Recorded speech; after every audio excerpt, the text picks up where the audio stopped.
दोस्तों, अब हम यहाँ पर कक्षा 10वीं के सामाजिक विज्ञान के विकल्प देखेंगे।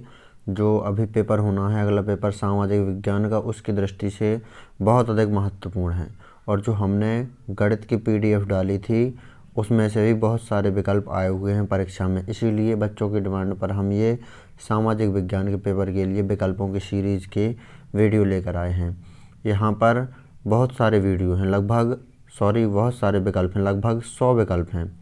इनको देख लेंगे आप तो परीक्षा में आपसे 100% विकल्प बन जाएंगे। ये पूरी PDF हमने दी हुई है टेलीग्राम चैनल पर। टेलीग्राम चैनल का लिंक दिया गया है डिस्क्रिप्शन में।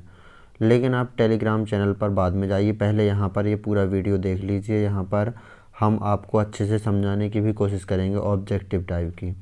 तो यहाँ पर पहला विकल्प देखेंगे, इनमें से कौन सी टिप्पणी प्राकृतिक वनस्पति जात और प्राणी जात के ह्रास का सही कारण नहीं है।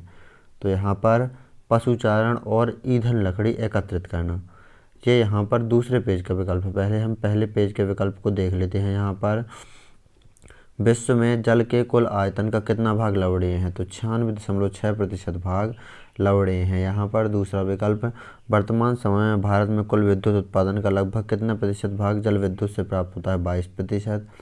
बांस ड्रिप सिंचाई प्रणाली किस राज्य में अपनाई जाती है, मेघालय। बहुउद्देशीय परियोजनाओं के खिलाफ और बड़े बांधों के संरक्षण हेतु कौन से आंदोलन चलाए जा रहे हैं, नर्मदा बचाओ आंदोलन।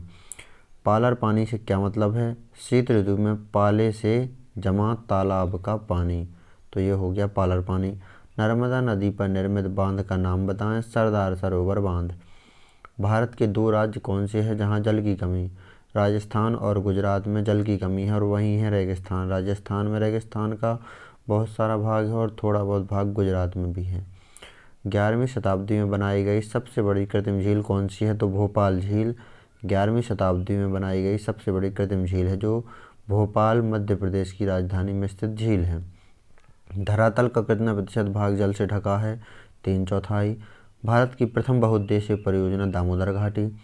अब यहाँ पर ये पहला विकल्प तो हम देख ही चुके थे, इनमें से कौन सी टिप्पणी प्राकृतिक वनस्पति जात और प्राणी जात के ह्रास का सही कारण नहीं है, पशुचारण और ईंधन लकड़ी एकत्रित करना। दूसरा विकल्प, इनमें से कौन सा संरक्षण तरीका समुदायों की सीधी भागीदारी नहीं करता, वन्य जीवन पशु विहार का परिसीमन। स्थायी वनों का सर्वाधिक क्षेत्र किस प्रदेश में है, मध्य प्रदेश। ये तो सभी को पता है, जीके का भी क्वेश्चन ये बहुत अधिक महत्वपूर्ण है। किस राज्य ने संयुक्त वन प्रबंधन का पहला प्रस्ताव पास किया, तो उड़ीसा। यहाँ पर निम्नलिखित में से 5वां देखेंगे, निम्न में से कौन सा टाइगर रिजर्व पश्चिम बंगाल में डोलोमाइट के खनन के कारण गंभीर खतरे में है, तो बक्सा टाइगर रिजर्व जो ये पश्चिम बंगाल में है।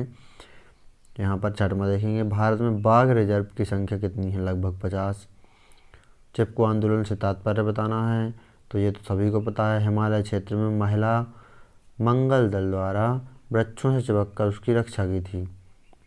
निम्न में से कौन सा वन वन विभाग अथवा अन्य विभागों के जरिए सरकार के प्रबंधन क्षेत्र में नहीं है, तो भैरव देव डाक व सेंचुरी ये जो है वन विभाग अथवा अन्य विभागों के जरिए सरकार के प्रबंधन क्षेत्र में नहीं है। ऐसी जातियां जो इनके रहने के आवासों में खोज करने पर अनुपस्थित पाई गई, वे लुप्त जातियां कहलाती हैं। और आगे देखेंगे विकल्प, ये पूरे पेपर में आने की बहुत अधिक संभावना है इन विकल्पों की। इन्हीं विकल्पों में से आपके पेपर में लगभग विकल्प आएंगे और इसको आप डाउनलोड भी कर सकते हैं। इस PDF को डिस्क्रिप्शन में लिंक दिया गया है टेलीग्राम चैनल का, वहाँ से आप डाउनलोड कर सकते हैं। लौह अयस्क किस प्रकार का संसाधन है, तो अनवीकरण योग्य है लौह अयस्क संसाधन। दूसरा देखेंगे, पंजाब में भूमि निम्नीकरण का निम्नलिखित में से मुख्य कारण क्या है, अधिक सिंचाई। निम्नलिखित में से किस प्रांत में सीढ़ीदार खेती की जाती है, तो उत्तराखंड में।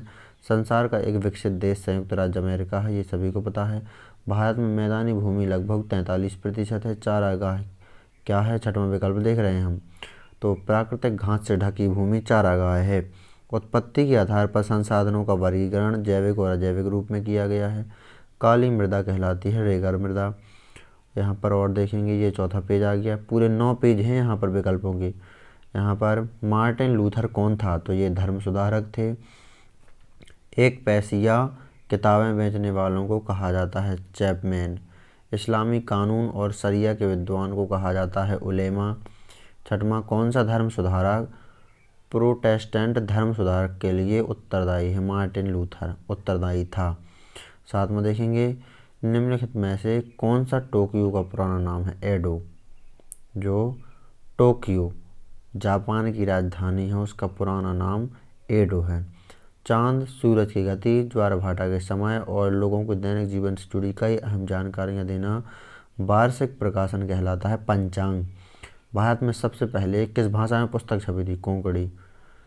और यहाँ पर ये अब 5वां पेज आ गया। औद्योगिक क्रांति सर्वप्रथम कहाँ प्रारंभ हुई? इंग्लैंड में। बम्बई में पहला कपड़ा मिल कब खुला? 1854 ईस्वी में। 1934 के सनलाइट सावन के कैलेंडर पर किस भगवान की फोटो छपी थी? तो ये विष्णु भगवान। 1930-40 के दशक के यूनियन कार्यकर्ता का नाम बताइए? भाई भोसले। सूती कपड़ा मिल की रूपरेखा किसने तैयार की थी? तो रिचर्ड आर्कराइट। 6वां विकल्प, इंग्लैंड में किस नई प्रौद्योगिकी की शुरुआत से महिलाएं चिढ़ती थीं? Spinning jenny. 7वां, कलकत्ता में किस पूंजीपति द्वारा पहली भारतीय जूट मिल को स्थापित किया गया? सेठ हुकुमचंद। 8वां देखेंगे 1911 ईस्वी में भारत में अधिकांश उद्योग किन राज्यों में स्थापित थे? बंगाल और मुंबई में। यहाँ पर ये 6वां पेज आ गया। हमारी बहुत सारी खाद्य पदार्थ वाली फसलें मूलतः किन देशों से आई हैं? अमेरिका। जो प्राचीन समय है जब अंग्रेज़ों का राज्य था यहाँ पर हमारी बहुत सारी खाद्य पदार्थ वाली फसलें मूलतः किन देशों से आए हैं? तो ये अमेरिका से आए हैं। निम्नलिखित में से किस बीमारी से 1880 ईस्वी में अमेरिका के लोगों की आजीविका और स्थानीय अर्थव्यवस्था पर गहरा असर पड़ा? रिंडरपेस्ट। तीसरा विकल्प देखेंगे 18वीं सदी तक निम्नलिखित में से किन देशों को सबसे धनी देशों में गिना जाता था? तो 18वीं सदी तक तो भारत और चीन ही थे, लेकिन फिर भारत को लूट लिया गया, फिर गरीब हो गया भारत। चौथा विकल्प देखेंगे केनाल कॉलोनी किसे कहा जाता था? नहर के किनारे बसने वाले लोगों की कॉलोनी को केनाल कॉलोनी कहा जाता था। साम्राज्यवादी देशों ने अफ्रीका का किस समझौते के तहत बंटवारा किया? 1885 बर्लिन समझौते के तहत साम्राज्यवादी देशों ने अफ्रीका का बंटवारा कर दिया। चटनी म्यूजिक कहाँ लोकप्रिय था? त्रिनिदाद और गुयाना। ये यहाँ पर ये मैक्सिको के नीचे है त्रिनिदाद और टोबैगो, जो वहाँ पर ये त्रिनिदाद और गयाना में चटनी म्यूजिक प्रचलित था। आर्थिक मंदी का सबसे बुरा असर किस देश पर पड़ा? अमेरिका। जीतने के लिए स्पेनिश सेनाओं द्वारा प्रयोग किया गया सबसे शक्तिशाली हथियार कौन था? कीटाणु। ब्रेटन वुड्स सम्मेलन में किस संस्था की स्थापना की गई? अंतर्राष्ट्रीय मुद्रा कोष। यहाँ पर देखेंगे अब हम 7वां पेज। भारत छोड़ो आंदोलन अगस्त 1942 से शुरू हुआ। रॉलेट एक्ट था राजनीतिक कैदियों को 2 साल तक बिना मुकदमा चलाए जेल में बंद रखने से संबंधित कानून। तीसरा विकल्प, भारतीय मजदूरों द्वारा पहली राजनीतिक हड़ताल कब की गई? 25 जून 1908 में। जलियांवाला बाग हत्याकांड कब हुआ था? 13 अप्रैल 1919। असहयोग एवं खिलाफत आंदोलन कब हुआ था? 1920। यहाँ पर सने आपको अच्छी तरह से याद कर लेना है, ये 3-4 ठो। अब यहाँ पर डॉक्टर अंबेडकर ने 1930 में दलितों के लिए कौन सा संगठन कायम किया? दलित वर्ग एसोसिएशन। हिंद स्वराज नामक पुस्तक की रचना महात्मा गांधी ने करी। यहाँ पर 8वां पेज देखेंगे। 1789 में फ्रांस की क्रांति के समय फ्रांस का शासक कौन था?